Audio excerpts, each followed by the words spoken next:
안녕하십니까. 캐나다 부동산 뉴스입니다. 이번 주 부동산 시장엔 어떤 변화가 있는지 살펴보겠습니다.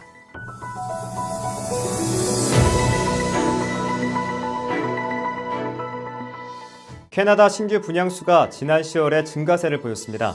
캐나다 모기지 주택공사에 따르면 전국 신규 분양수는 큰 변화가 없던 9월보다 3% 증가했습니다.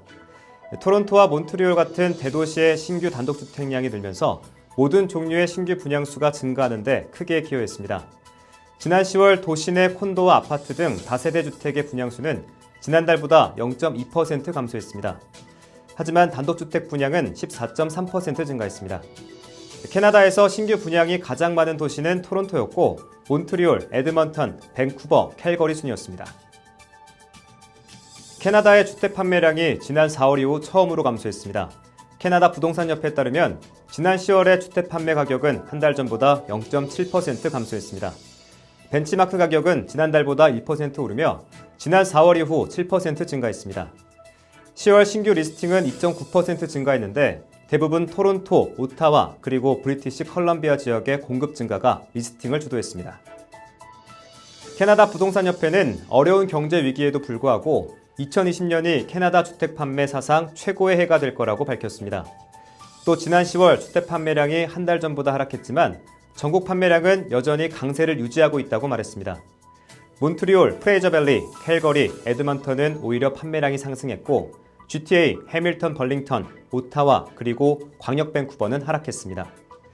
지난 10개월 동안 46만 2천 채 가까이 거래됐는데 이는 2019년 첫 10개월보다 8.6% 증가한 수치라고 말했습니다. 공급 쇼크, 즉 갑자기 공급량이 증가할 경우 캐나다의 부동산 가격이 최대 26%까지 하락할 걸로 나타났습니다. 주식연구소 베리타스 인베스트먼트 리서치에 따르면 모기지 연기 프로그램이 만료되면서 그중 5에서 15%는 집을 내놓을 걸로 보입니다. 현재 팬데믹 동안은 어떤 예측도 어렵지만 수개월 동안 매물을 주시하라고 조언했습니다. 공급 증가 후 6개월 뒤 캐나다의 부동산 가격은 4에서 11%, 토론토는 15에서 26%, 그리고 밴쿠버는 10에서 17% 하락할 걸로 전망됩니다.